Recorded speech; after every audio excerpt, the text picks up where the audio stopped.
근데 보세요. 삼부토건도 그렇고 건진도 그렇고 장제원 의원 10년 전 건 나왔죠. 네네네. 2015년 술에 취한 비서에게 성폭력을 행사한 혐의인데 장 전 의원은 전혀 사실이 아니라고 부인했습니다. 네. 이철규 의원 아들 네네. 그 마약 던지기 이거 나왔죠? 백상대마. 그런데 경찰이 검거하기까지 53일이나 걸린 걸로 드러나 논란이 일고 있습니다. 근데 이게 전부 다 주변 때리기예요. 실제로 핵심으로 딱 들어가질 않아요. 즉 나는 너희들이 지난 2년간 한 일을 다 알고 있다. 찐윤들은 조심해라. 라고 저는 검찰 측에서 지금 경고를 보내고 있는 거라고 생각을 하고요. 이제 그 삼부토건 이제 주가 조작 의혹과 관련해서 이게 또 이제 뭐 김건희 여사가 좀 연루된 게 아니냐라는 그 의심들도 지금 나오고 있는 그런 상황인데. 금감원이 삼부토건이 이른바 우크라이나 재건주로 뜨는 과정에서 수백억 원대 주가 조작이 있었던 정황을 포착했습니다. 삼부라는 이름이 도이치모터스 주가 조작 사건 관련자 입에서 나오고 공교롭게 이 직후부터 삼부토건 주식은 폭등했습니다. 김건희 여사 연관설도 함께 터져 나옵니다. 현 정부로부터 특혜를 받고 주가 조작이 일어난 건 아닌지 따져볼 대목이 많습니다. 이 사건은 2023년 5월에 있었던 일이거든요. 네. 주가 조작 의심되는 건 왜 정부가 관련됐다라고 생각하냐면 우크라이나 재건 사업 때 원희룡 당시 국토부 장관이 이 삼부토건 사람을 데리고 가서 회의를 했다는 거죠. 여기가 최근에 해외 사업을 한 적이 없어요.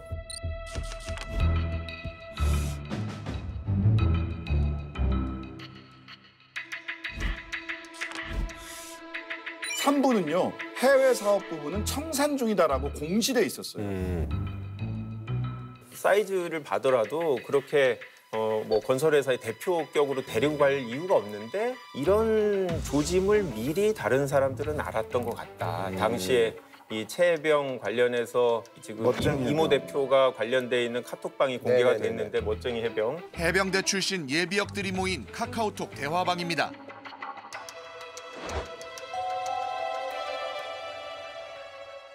거기 보면 삼부에 대해서 체크하라고 돼 있는데 그로부터 한 2, 3일 내에 주가 거래가량이 급등하고 금액이 확 올라와서 결국 5배를 올랐거든요. 근데 이 회사가 지난주에 회생 신청을 했고 마지막 날 이제 하한가를 쳐갖고 지금 600원대 주가거든요. 5천 원까지 올라가서 그건 정말 많은 국민들이 피해를 봤고 권력이 관여되지 않았으면 이렇게 주가가 급등했을까? 두 가지만 더 지적을 하고 가면 거기 이제 멋쟁이 해병 내일 3부 체크하고 했던 그 이종호 씨가 뭐냐면 블랙펄 인베스트먼트의 운영자예요. 도이치모터스 주가 조작할 때 김건희 씨 계좌 관리하던 회사입니다.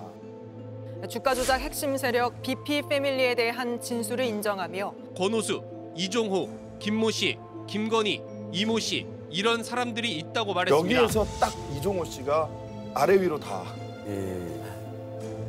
그다음에 최혜병 사건에도 관여돼 있는 것으로 지금 의심받고 있는 사람이에요. 여기 김건희 씨의 연루 의혹을 수사하지 않을 도리가 없습니다.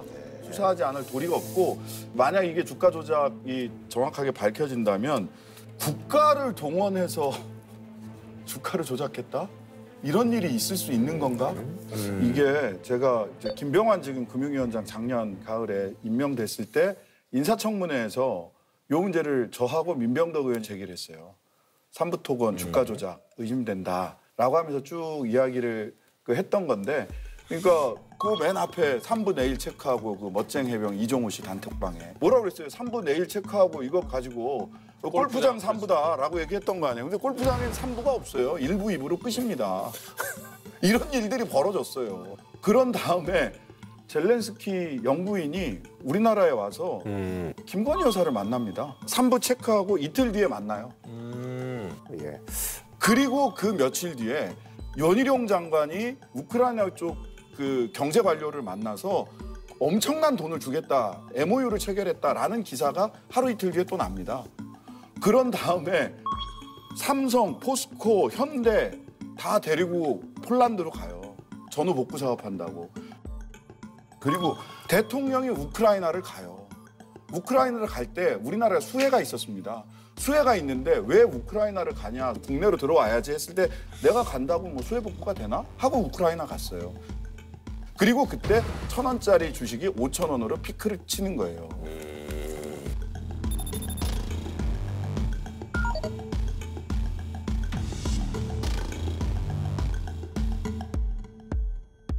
이게 뭐 삼부토건 게이트는 말씀하신 것처럼 뭐 의구심이 가는 지점들 많이 있고요. 실제 이게 뭐 정말 주가 조작이냐 이거는 뭐 열어봐야 될 것인데 저는 이런 거 앞으로 많이 나올 것 같아서 생각합니다. 이게 이제 검찰 조직이나 뭐 수사기관들이라는 데들이 권력이 빠지는 거는 기가 막히게 승리라고 하죠. 네, 예. 또 잡아내고 여기 지금 윤석열 대통령, 김건희 여사 쪽은 권력이 빠진 수준이 아니고 그냥 자기 스스로 그냥 아예 권력을 뽀개버렸기 때문에 이거는 수사기관들이 이 부분을 문제 제기를 안 할 수가 없어요. 원래 굉장히 친한 사이에 있던 걸로 알려진 이복형 금감원장까지 이 부분은 그냥 넘어갈 수 없다라고 했기 때문에 일부 이해관계자들의 100억 대 이상의 이제 이익 실현이 있었던 것도 사실은 뭐 이미 보도가 됐으니까 그것도 사실은 뭐 저희가 부인하기는 어려운 것 같고. 금감원을 필두로 저는 뭐 검찰, 경찰 다 적극 수사해서 뭐가 나올 것 같다 예상합니다. 권력이 참 무상하죠. 대통령하고 이복형 금감원장하고는 되게 가까웠던 분인 거 맞고 제가 알기로는 최근에 연락을 잘 안 했어요. 이미 좀 관계가 안 좋아진 상황으로 보이는데 작년 10월에 거래소에서 이미 이상 징후가 있는 거래다라고 해서 금감원에다가 보냈는데 아무 말 안 하고 있다가 이제서 뭐 부인할 수 없다라는 표현으로 대통령 눈치를 보면서 이렇게 얘기하는 건 이제 탄핵이 확실히 되면 이제 완전히 게이트가 열리지 않을까라고 생각하고요. 이런 윤석열 대통령에 관련해서 쌓아놨던 이런 혐의들을 수사하면서 본인들은 관련이 없다. 우리는 공정하게 수사한다. 이런 모양새를 보이려고 노력하지 않을까 싶습니다. 좀 그 생각을 좀 하게 됩니다. 영화에 있었던 것처럼 검찰이 캐비넷에 여러 사건들 쌓아놓고 마음에 들면 덮어주고 마음에 안 들면 파고 정말 바로잡아야겠구나. 왜냐하면 사법이 정치의 도구가 되어버리고 또 사법이 민주주의를 부수는 수단이 돼버리는 거거든요. 뭐 그동안 잘못이 있다면 당연히 밝혀져서 명명백백 밝혀져서 처벌받아야 될 일이고요. 그런데 이 처벌받는 수위와 처벌받는 시점이 권력의 흥망에 따라 움직인다는 점이 좀 참담하게 느껴지고 우리가 좀 고쳐야겠다 생각을 많이 하게 됩니다. 네. 이 시점에서 뉴스들이 정말 많이 나오고 있는데 지금 또 나오고 있는 게 또 이제 그 건진법사. 검찰이 윤석열 대통령 부부와 친분이 있는 걸로 알려진 무속인 건진법사 전성배 씨에 대한 구속영장을 청구했습니다. 지역 정치인으로부터 억대에 달하는 불법 정치 자금을 받은 혐의입니다. 건진법사가 공천 줬다더라. 내 쫓아내려고. 공천 줬는데 나한테 어떻게 할 수가 없으니까 건진법사가 공천 줬대. 대통령 부부와 언제까지 연락하셨습니까? 공천 장사하신 거 인정하십니까? 한 말씀만 해주십시오. 증거 확보를 위해서 이제 카톡 기록 압수수색 검찰에서 한다고 하는데 그 일각에서는 이게 천공보다는 더 클 것이다.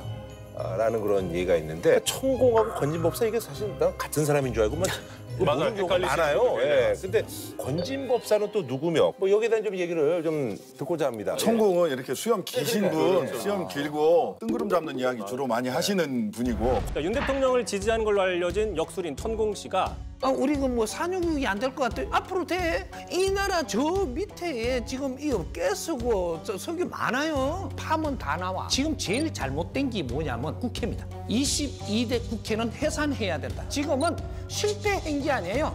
하늘이 지혜도 줄 것이고 세상의 힘을 보태줄 것이고 이런 걸 다 해서 향후 100일, 앞으로 3달이 중요하다. 대통령이 어떻게 하냐에 따라서 상황이 바뀐다. 이런 주장도 했습니다. 건진은 구체적으로 선거에 관여하는 사람이에요. 그렇죠. 건진법사 이 전성배 씨는 당시 구속영장이 청구됐던 건 2018년 지방선거 때. 그때 걸로. 예, 그때 이제 기초지자체장 나가려는 분한테 내가 힘 있는 사람한테 부탁해서 공천을 주겠다라고 해서 돈을 받았는데 당시 법원에서 죄가 되는지 좀 불분명하다라고 해서 영장을 기각했죠. 그거는. 그런데 최근에 수사되는 것들은 다른 선거 때 또 공천 관여된 게 있지 않나. 문화노 의원 얘기가 나온 게 이거군요. 예, 맞죠. 그 당시도 같은 분이고. 그래요. 예, 그런데 법원은 전 씨에 대해 다시 영장을 기각했습니다. 이게 제가 좀 이상한 게 영장이 기각된 게 죄명이 되게 특이한 게 정치자금법 위반이에요. 근데 이분이 정치인이 아니잖아요. 그렇죠. 예. 그러니까 법원에서 아니 정치인 아닌 사람이 정치자금법으로 단독으로 범죄를 저지를 수 있는지가 의문이다라고 하면서 기각을 한 거예요.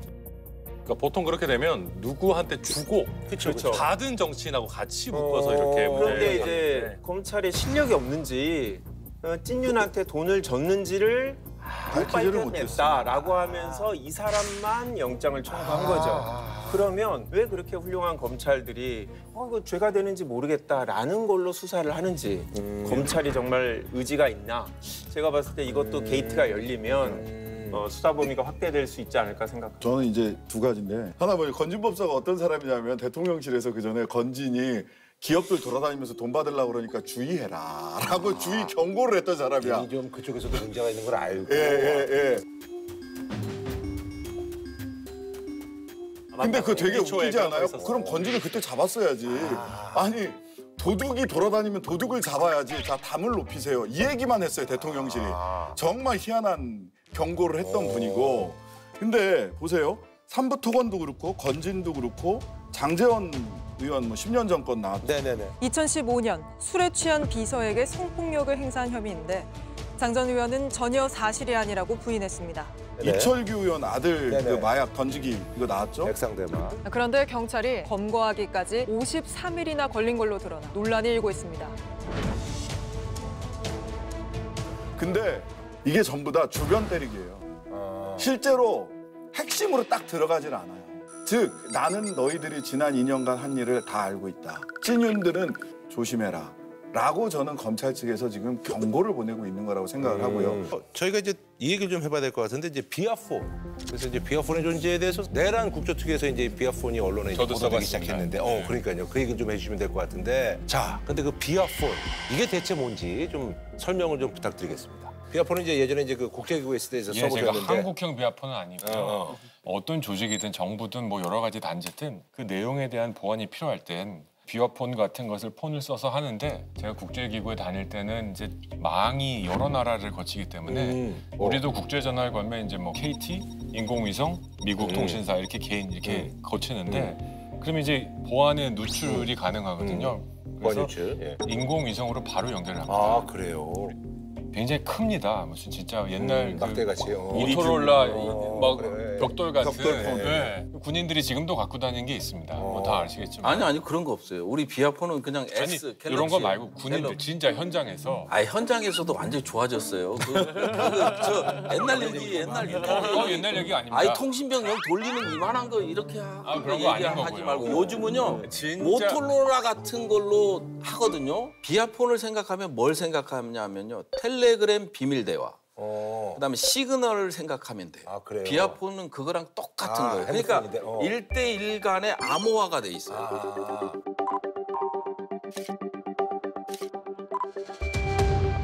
그게 이제 텔레그램 비밀 대화와 시그널이에요. 그 원리를 그대로 갖고 온 게 비아폰이에요. 그러다 보니까 사진 촬영이 안 되고 녹음도 안 되고 이런 식이에요. 비아폰이 두 개인데 하나는 안보 비아폰이 있고 정부 비아폰이 있어요. 정부 비아폰은 청와대 경호처에서 불출을 하는 거고요.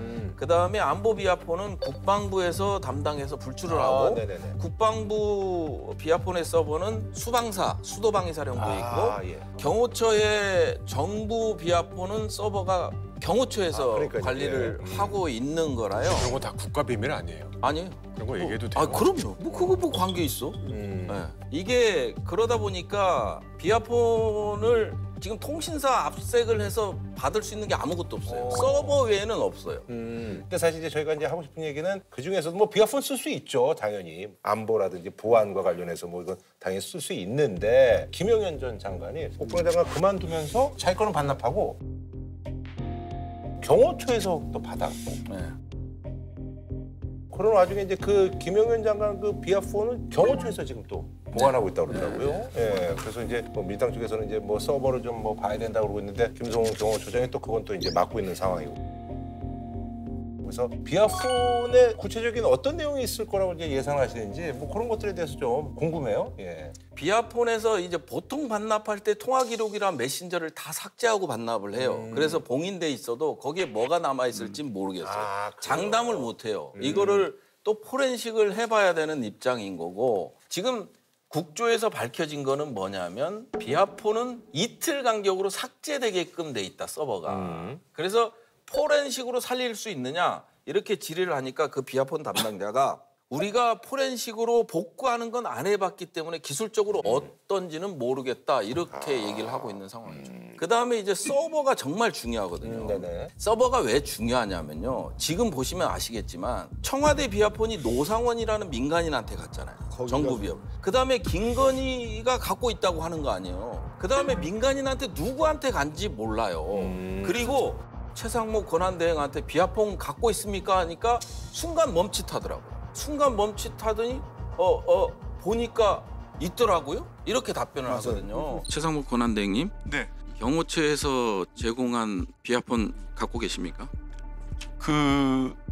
아니 그냥.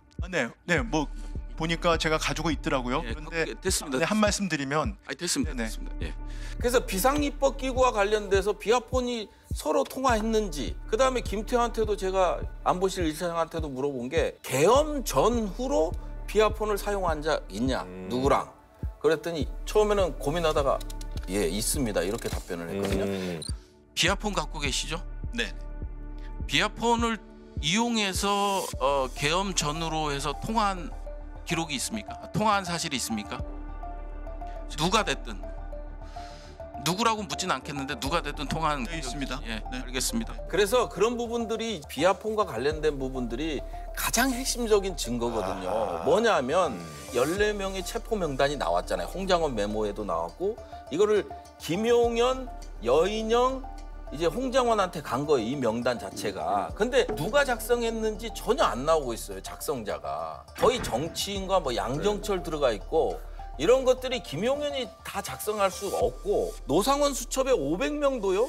이게 김용현이 작성할 수 없는 거예요. 기획자가 있다라는 거죠. 이런 합리적 의심을 하기 때문에 이런 것들을 풀 수 있는 스모킹건은 결국은 비아폰을 풀어야 되거든요. 그러니까 저는 이거 보면서 노상원 민간인한테 비아폰 간 것도 이상해요. 대통령실 비아폰 가지고 누구랑 무슨 연락했냐는 거죠. 이거 수사가 돼야 되는데 검찰이 그 수사를 틀어막고 있어요. 지금 김건희와 노상원의 이제 비아폰이 이제 불출이 됐다라는 거 아니에요, 경호처에서. 법적으로는 김건희와 노상원은 비아폰을 받을 수가 없습니다. 맞아요. 예, 그래서 받을 수가 없기 때문에 이 두 사람 비아폰의 서버, 통신 기록 이런 것들이 상당히 중요해지는 거죠. 검찰은 계속 영장을 기각하잖아. 저는 이 비화폰을 관리하는 대상은 있어야 됩니다. 그리고 누가 이제 비화폰을 가질 자격이 있는지도 기준이 있어야겠죠. 뭐 조직이면. 근데 그 내용은 철저하게 보완입니다. 저는 중앙아시아 있을 때 이 통신 보안이 안 돼서 미국까지 가서 10분 얘기하고 돌아온 적도 있어요. 워낙 중요해서. 뭐 다 있을 수 있는 얘기입니다. 개인적으로 걱정되는 건 서버를 이렇게 열다 보면 특정 그것만 하는 게 아니거든요. 이 정보 공개를 다 하다 보면 매달 며칠 날 무슨 전화를 갖고 와라 이게 아닙니다. 그래서 저는 이거는 굉장히 저는 걱정이 좀 되고 다만 민간인이 비아폰을 수령했다라는 건 비아폰 운영 기축에 어긋나면 그건 처벌 대상이 될 수밖에 없습니다. 이게 이 통화 기록을 갖고 무슨 보안이 새 나가고 이런 건 없어요. 실질적으로 없어요. 보면. 그다음에 이제 서버는 이제 통화 기록만 나오기 때문에 여기에 뭐 물론 문자도 나올 수 있는데 압수수색 받아서 이제 포렌식을 받아 보면 불필요한 개헌과 관련 없는 것들은 다 삭제를 해버려요. 아예 개헌과 관련 있는 부분에 한해서만 이제 증거로 이제 확보를 하는 거거든요. 그렇기 때문에 전혀 이게 보안하고는 관계가 없습니다. 그리고 이 암호는 국정원을 통해서 국가보안기술연구소에서 암호화를 다시 해버리면 문제가 안 돼요. 사실 이제 컴퓨터 공학하는 사람 입장에서는 컴퓨터 공학이죠. 그러네 또. 계속 얘기하는 게 종단간 암호화 기술 갖고 얘기하는 건데 이거 안 뚫려요. 웬만해서는 제대로 구현이 돼 있으면은 서버에 저장되는 것이 암호화돼서 저장되기 때문에 열어볼 수 없기 때문에 조정훈 님이 걱정하시는 그런 상황 발생하지 않을 거다. 다만 부위원님 말씀처럼 누가 먼저 누구한테 전화하고 그걸 받은 사람이 누구에게 전화하고 그걸 또 받아서 누구한테 전화했다. 이 범죄 조직의 조직도 나오겠죠. 이 순서도 나오겠죠. 그렇죠. 그러니까 저는 범죄 조직의 조직도까지 나오는데 이들이 과연 구체적으로 어떤 대화를 했느냐 이건 안 나올 테고 그래서 저는 우리가 이건 좀 판단해야 된다 봅니다. 왜냐하면 내란의 실체가 밝혀지지 않기 때문에 적어도 여기에 알고 있는 사람이 누구였느냐 그 전후로 해서 그걸 알아야 가서 물어볼 거 아닙니까? 지금 아까도 말했지만 뭐 최상목 대행도 그렇고 뭐 김태호 차장도 그렇고 이분들이 어느 시점에 연락받았으면 무슨 연락이었습니까 정도는 물어봐야 수사가 되는 건데 지금 그게 안 되니까 기록 정도는 보자는 얘기 설득력이 있어 보이는 거죠. 네네. 자, 어쨌든 김성훈 이제 경호처 차장이 비아폰 관련해서 이제 데이터 삭제를 지시한 정황이 이제 확보가 된 상황이고요. 그리고 또 이제 경찰이 이제 계속 구속영장을 청구하는데 검찰이 지금 반려를 이제 3번 했단 말이죠. 이 상황에 대해서 어떻게 보시는지 좀 듣고 싶어요. 그러니까 실제로 비화폰을 통해서 검찰과 연계된 어떤 무언가이 있지 않았느냐라는 추정이 굉장히 합리적으로 들리는 게 계속해서 비화폰 서버 압수수색을 막고 있는 거예요. 당일날 12월 3일 밤 11시에 박성재 장관이 법무부에서 회의를 소집합니다. 근데 거기서 유역감찰관이 이런 반헌법적인 회의에 저는 참여할 수 없습니다 하고 사직서 던져버려요. 그날 무슨 얘기 하려고 했을까요?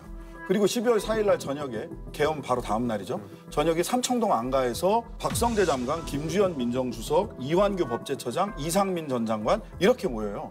이 중에서 이상민 전 장관이 판사 출신 제외하면 박성재, 김주현, 이완규 3사람은 검찰 특수부 출신이에요. 이들이 검찰 특수부, 검찰을 다 좌지우지할 수 있는 이런 분들이거든요. 여기서 무슨 얘기했느냐. 여기에 대해서 수사가 전혀 안 되고 있습니다. 저희가 이제 특조에서 밝힌 게 뭐냐면 이상민을 제외하고 나머지 3명이 휴대폰을 교체합니다. 전부. 공교롭게도 그 안가 모임 끝나고 휴대폰을 다 바꿉니다.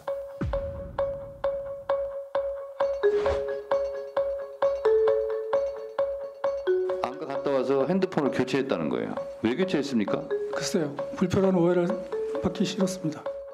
근데 검찰이 계속해서 이거 수사를 할까 하는 그 국가수사본부 경찰 쪽에 여기를 압수수색하고 여기를 그 수사를 하고 있거든요. 수사에 지금 주체처럼 하고 다니는 사람이 나중에 객체가 될 수 있는 거예요. 비화폰으로 조직도가 한번 나와서 몇 시에 누가 통화했다 그러면요. 그럼 그 사람들에 대한 또 통신 기록을 줘야 하는데 개인 폰을 조사해보면 또 다른 조직도가 나오죠. 그럼요. 왜냐하면 모든 사람이 비화폰을 가진 게 아니니까. 근데 그쪽은 가기 시작하면 이제 포렌식이 됩니다. 누가 누구에게 몇 시에 전화했고 누가 누구에게 몇 시에 전화했고가 나오면 검찰 자체가 수사 대상이 될 수 있다라고 하는 그 우려 때문이 아닌가.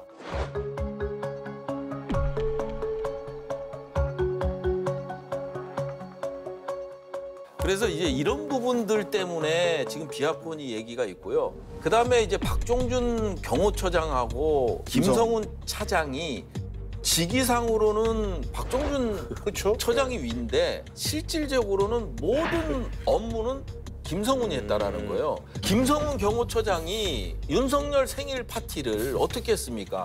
간호장교들 뭐냐면 합참 경연대회를 시켜요. 그다음에 여경들한테 30만 원씩 줘요, 격려금으로.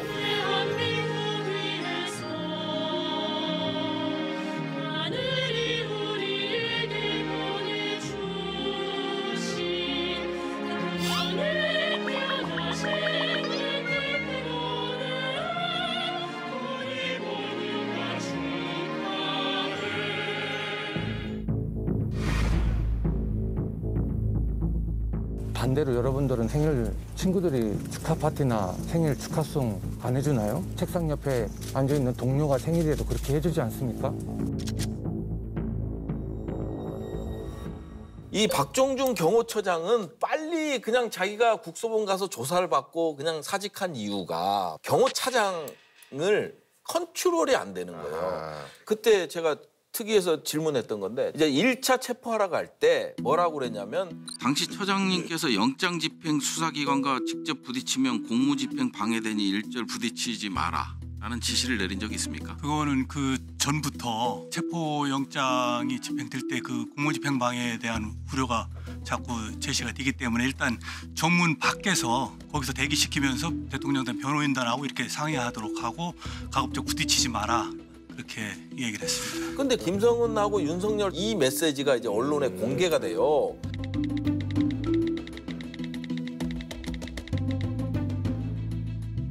네, 그래서 인트로가 길었는데 뭐냐면 아직도 인트로예요?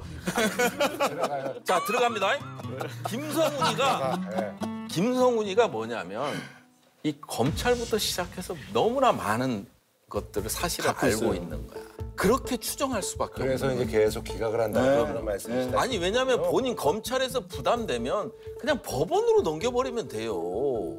근데 이제 세 차례라 막는 거는 뭐냐면 이진동 대검 차장이 나와서 한 얘기가 비아폰에 대한 서버 이것이 수사의 필요성이 있는 거 아니냐라고 묻는 거예요. 비아폰 서버에 대한 수사는 내란죄에 대한 수사고 경호처 차장에 대한 수사는 공무집행 방해하고 경호처 차장에 대한 것은 그게 아니라 지금 의원님은 별건이라도 수사를 하시라는 말씀입니까?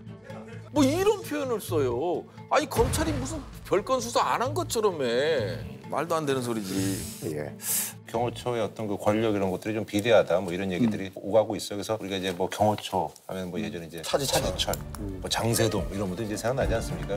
현직 대통령이 경호처와 지지자들 뒤에 서서 체포영장 집행을 끝내 거부했습니다.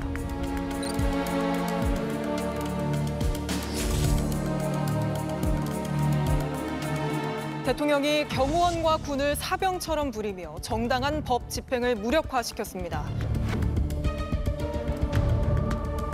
이번에 이제 뭐 조국혁신당도 대통령 경호처 폐지 법안 발의하기로 했고요. 발의했습니다. 제가 대표 발의로 발의했습니다.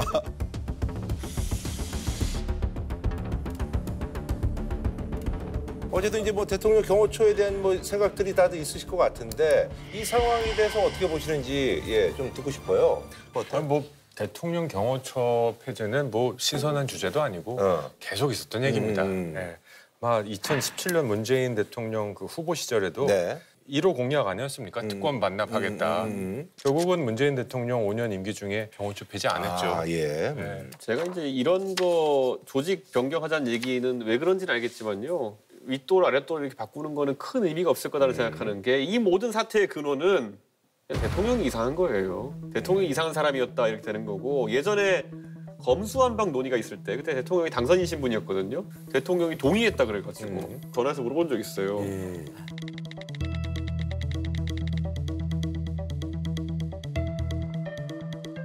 이거 이렇게 하셔도 돼요? 검찰 뭐 몇 가지만 수사 항목 남기고 없애도 돼요 그랬더니면은 대표님 이거 어차피 뭐 경찰 애들이랑 하면 됩니다 이러더라고요. 그러니까 어차피 경찰도 자기가 사실상 인사권을 장악하고 있으니까 통제하면 된다. 이번에 경호처를 없애가지고 경찰에 만약 경호 전담 조직을 만들면요 거기는 어차피 또 경호처가 될 가능성이 있다. 실효성이 없을 것이다. 예. 윤석열 대통령 같이 이상한 대통령이 이상하게 조직을 활용하는 것은 피할 수 없을 것이다. 이런 생각이 듭니다. 이상한 대통령 맞죠? 이상한 대통령이 이상한 여자예요. 뭐 마이바우 뒤에다가 풍선 나왔고 생일 잔치하면 그걸 좋다고 박수치고 이상한 대통령실 맞죠? 그런데 지금 이렇게 경찰청에 있는 쪽은 대통령만 경호하는 게 아니라 그 정부 안에서의 요인들을 전체적으로 경호를 해요. 그러니까 특수한 인적 관계로 얽히게 되지 않는다는 거예요. 지금은 이상한 대통령이 이상한 경호처 차장이랑 인적 관계로 꽉 얽매여지는데 그런 인적 관계를 끊어내는 데는 굉장히 유효한 제도적 수단이 될 수 있을 것이다. 네, 이렇게 봅니다. 개인적 민주당은 뭐 경호처 폐지법에 찬성하시는 분이 많은데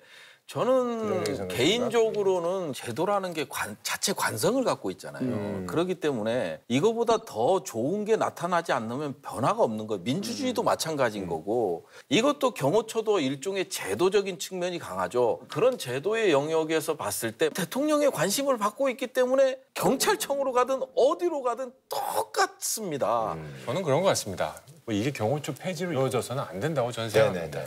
법을 넘어서까지 대통령을 지켜라 이런 세상은 아닙니다. 그럼에도 불구하고 대통령의 경호실 사람들이라면 대통령에 대한 강력한 신뢰와 굳이 표현하면 충성심을 보이는 것이 국가기강에 맞다고 봐요. 그래서 저는 경호처를 폐지하자 이 문제가 아니라 경호처의 책임 소재 이런 것들을 어떻게 더 투명하고 공정하게 할 수 있느냐 생각합니다. 조직을 바꾸는 것보다 이 투명성을 강화하는 법 개정이 오히려 더 중요한 게 아니냐. 어디 가도 저는 마찬가지입니다. 그러니까 경호처는 저는 정보위에서 앞으로 예산 감시를 좀 했으면 좋겠어요. 왜냐면 이게 미국 같은 경우에는 재무부 밑에 뒀어요. 그런데 이게 국토안보부가 생기면서 그로 넘어갔는데 지금은 워낙 경호처가 예산까지도 들여다보지 못하게 무소불위의 그런 얘기를 하니까 그런데 예를 들어 우리도 뭐 기재부 밑에 있다. 사람들 생뚱맞다 생각할 수 있지만 어쨌든 예산을 감시할 수 있게 되니까 국회의 감시가 좀 강하죠. 근데 우리 신장식 의원님도 대선 후보 되면은 경호가 이제 그러니까 아까 신장식 의원님 말씀하신 방식으로 경호 붙거든요. 대선 후보가 되실 분은 지금 확실히 의지를 밝히시는 분은 한 분이시니까 대선 없을 수도 있습니다. 대선 없을 가능성이 감사합니다. 매일 커져가고 있어요. 국민의힘이 그렇게 생각하신다면 뭐 이번 대선은 굉장히 좀 손쉬워질 수 있을 것 같아요. 네, 알겠습니다.